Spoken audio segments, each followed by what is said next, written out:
Assalamualaikum warahmatullahi wabarakatuh. Hello everyone. We're from Group 3. Let me introduce myself. My name is Naisila Uladihaningsi dengan NIM 23006093 and my friends. I am Nikita Filia with NIM 23006095. Now we'll be explain about adolescent problem in groups and their Classification in technological development. Let's go. Okay, first I will explain about technological development. Did you know, guys? Technological progress is something that cannot be avoided in life because technological progress will run in accordance with scientific progress. The role of information technology science or electronic media, especially the internet, has made the world more accessible because the internet has the ability to inform various world even continuously for 24 hours. Starting for business people, employees, to students need the internet. The internet facilitates access to information for students and students in order to access knowledge. Oke, pertama saya akan menjelaskan tentang perkembangan teknologi. Jadi, perkembangan teknologi adalah suatu hal yang tidak bisa kita elakkan karena teknologi akan terus berkembang seiring dengan perkembangan ilmu pengetahuan.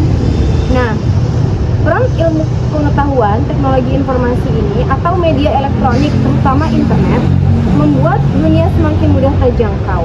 Jadi kita bisa tahu nih peristiwa apa aja yang berada di belahan dunia lain selama 24 jam. Kita mudah untuk mengaksesnya. Karena internet memiliki kemampuan menginformasikan berbagai peristiwa tadi. Jadi mulai dari pembisnis, pelajar, pegawai, itu semua membutuhkan internet. Internet mempermudah akses informasi bagi pelajar dan bagi mahasiswa untuk mengakses ilmu pengetahuan. Tapi selain bermanfaat, perkembangan teknologi ini juga memiliki dampak negatif loh, terutama itu pada aspek sosial seperti kemerosotan moral di kalangan masyarakat dan pelajar dengan semakin meningkatnya kenakalan dan tindakan menyimpang yang dilakukan oleh remaja. Kemajuan teknologi informasi bisa memiliki dampak negatif apabila remaja tersebut tidak siap untuk menghadapinya. Remaja yang dimaksud di sini adalah kebanyakan anak-anak yang masih sekolah, seperti di sekolah menengah pertama dan di sekolah menengah atas. Next, did you know that one of the problem facing teenager is pornography? So what is pornography? Pornography is a picture, sketch, illustration, photo, writing, voice, sound, moving picture, animation, cartoon, conversation, body movement, or other form of message through various forms of communication media and or public performance which contain obscenity or sexual exploitation that violates moral norm in society, law norm 44 or of 2008 concerning pornography. Nah, jadi apa itu pornografi? Pornografi itu adalah gambar, sketsa, ilustrasi, foto, tulisan, suara, bunyi, gambar bergerak, animasi, kartun, percakapan, gerak tubuh, atau bentuk besar lainnya melalui berbagai macam media komunikasi atau pertunjukan umum yang memuat kecanduan atau eksploitasi seksual yang melanggar norma kesusilaan dalam masyarakat menurut Undang-Undang Nomor 44 Tahun 2008 tentang pornografi.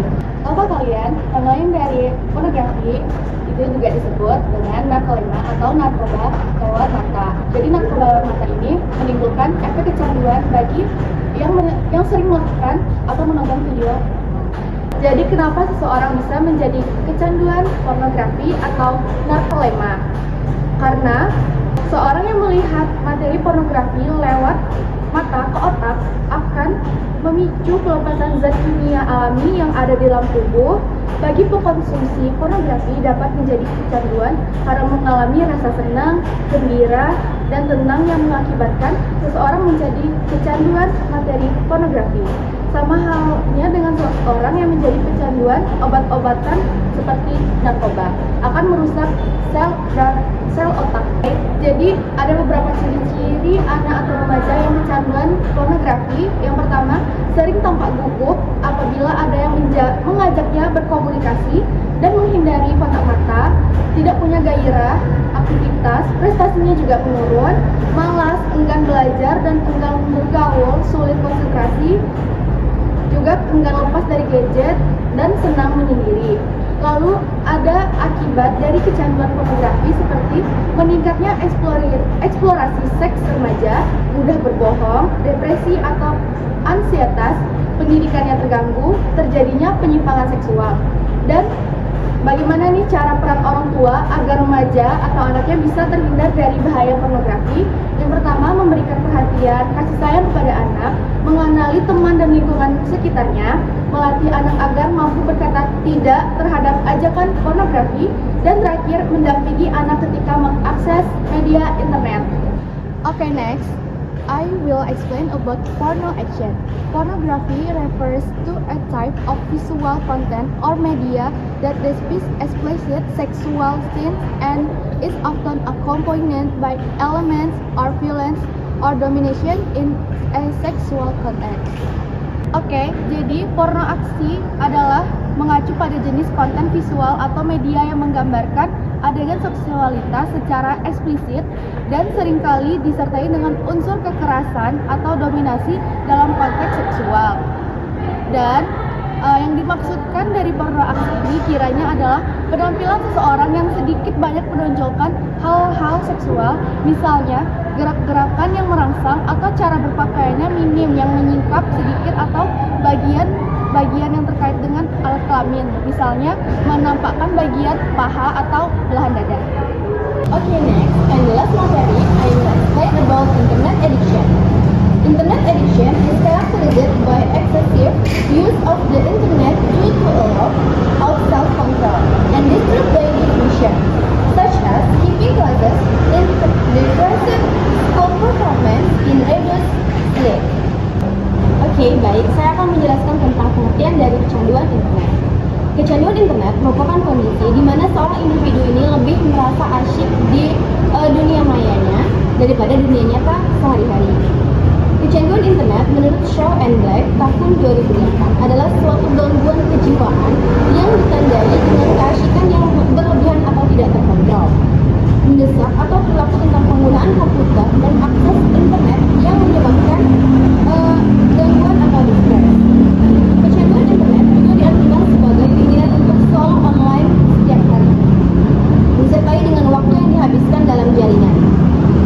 Kegugupan dan agresi dalam situasi di mana internet tidak dapat diakses, dan gangguan progresi keluarga dan kehidupan sosial. Oke, menurut Young tahun 2010 mendefinisikan kecanduan internet adalah sebagai sebuah sindrom yang ditandai dengan menghabiskan sejumlah waktu yang sangat banyak dalam menggunakan internet dan tidak mampu mengontrol penggunaannya untuk online. Nah, jadi seperti yang kita lihat, orang yang kecanduan internet biasanya dia mengalami sindrom. Seperti contohnya berita berikut ini. Bermain gawai atau gadget secara berlebihan mengakibatkan kecanduan yang berujung pada masalah kejiwaan. Di Rumah Sakit Marzuki Mahdi, Kota Bogor, Jawa Barat inilah belasan anak remaja terpaksa mendapat perawatan karena mengalami masalah kejiwaan. Penyebabnya adalah gawai atau gadget yang dimainkan secara berlebihan. Nah, ini tadi adalah salah satu contoh berita dari anak yang mengalami kecanduan internet sehingga dia mengalami sindrom.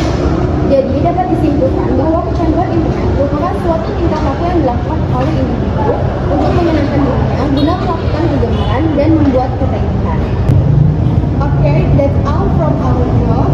Semoga penjelasan dari video ini dapat dimengerti dan dipahami oleh kita semua dan juga